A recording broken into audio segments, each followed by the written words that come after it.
plasenta. Plasenta adalah organ sementara yang menghubungkan bayi ke rahim ibu selama kehamilan. Organ ini juga umumnya berkembang segera setelah pembuahan dan menempel pada dinding rahim ibu. Plasenta memiliki peran penting yaitu memberikan oksigen dan nutrisi ke bayi yang sedang bertumbuh melalui tali pusar. Perlu ibu ketahui bahwa plasenta bisa bertumbuh di mana saja di dalam rahim. Organ ini akan berkembang tepat di mana telur yang dibuahi ditanamkan ke dinding rahim.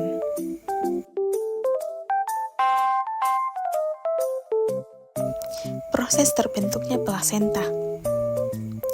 Plasenta mulai terbentuk setelah sel telur yang telah dibuahi ditanamkan ke dalam rahim ibu, yaitu sekitar 7 hingga 10 hari setelah pembuahan. Pada usia kehamilan 3 minggu, folikel yang berada di indung telur atau korpus luteum meluruh.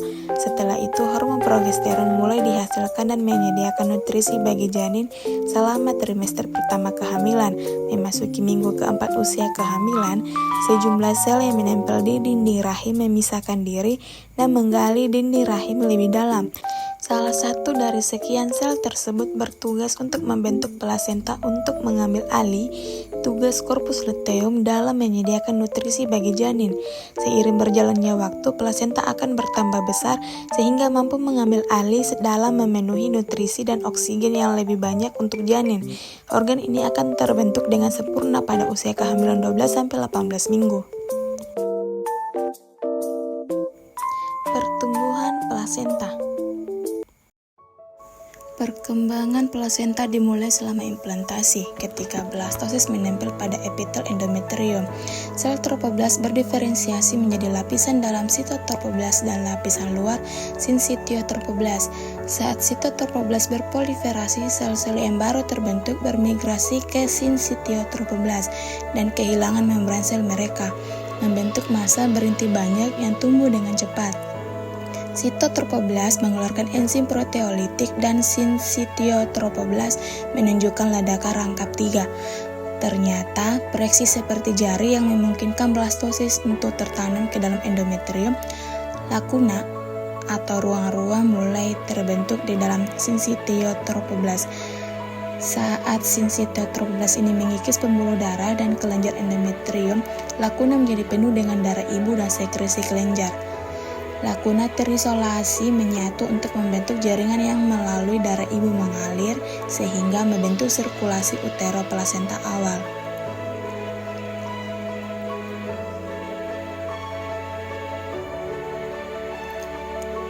Menjelang akhir minggu kedua, proyeksi kecil dari sitotropoblas mulai berkembang ke dalam sinsitiotropoblas membentuk fili kronik primer. Di awal minggu ketiga, extraembryonik mesoderma tumbuh ke dalam fili ini, membentuk inti jaringan ikat longgar di mana struktur tersebut dikenal sebagai fili korionik sekunder. Pada akhir minggu ketiga, pembuluh darah embrio mulai terbentuk di mesoderma ekstraembryonik. Fili korionik sekunder mengubahnya menjadi fili korionik tersier. Sel sitotropoblas dari fili tersier tumbuh menjadi desi2 basalis dan menyebar di atasnya untuk membentuk cangkang sitotropoblas. Tempat yang terhubung ke desi2 basalis melalui cangkang sitotropoblas disebut fili penahan. Dari sisi batang, fili disebut fili batang. Fili batang ini dikelilingi oleh interval ruang dan akan berfungsi sebagai tempat utama pertukaran antara ibu dan janin.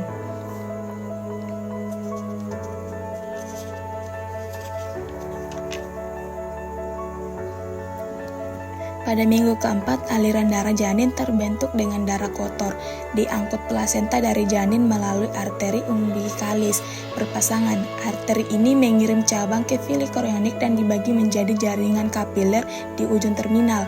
Karbon dioksida dan produk limba dikeluarkan dari sirkulasi janin melintasi membran plasenta ke darah ibu interval ruang.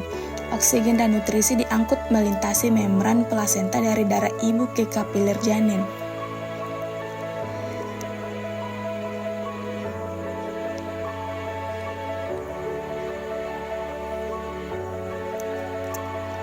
Darah janin teroksigenisasi berjalan kembali melalui vena yang bertemu untuk membentuk vena umbilikalis tunggal yang menuju ke janin.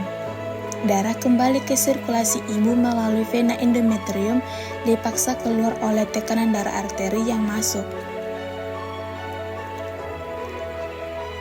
Plasenta memberi nutrisi pada janin selama perkembangan dan dilahirkan segera setelah Anda dilahirkan.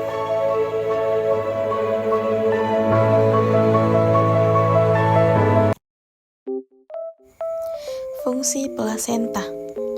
Yang pertama adalah memberikan nutrisi dan oksigen bagi bayi. Plasenta bayi bertindak sebagai filter yang memungkinkan pertukaran nutrisi dan oksigen antara aliran darah ibu dan bayi tanpa tercampur. Dari makanan yang ibu konsumsi, plasenta akan mengirimkan nutrisi yang dibawa oleh darah kepada bayi lewat tali pusar bayi. Yang kedua, mengirimkan antibodi ke janin. Selain nutrisi dan oksigen, fungsi plasenta bayi juga untuk mengirimkan antibodi dari ibu ke janin. Dengan begitu, bayi memiliki kekebalan tubuh agar terhindar dari penyakit. Yang ketiga, membuang limbah. Organ ini juga bisa menyaring limbah dan karbon dioksida berbahaya dari aliran darah bayi. Plasenta membawa produk limbah dari bayi kembali ke darah ibu, sehingga tubuh ibu bisa membuangnya. Yang keempat, produksi hormon. Plasenta bayi juga menghasilkan beberapa hormon seperti estrogen dan progesteron yang penting untuk mendukung kehamilan.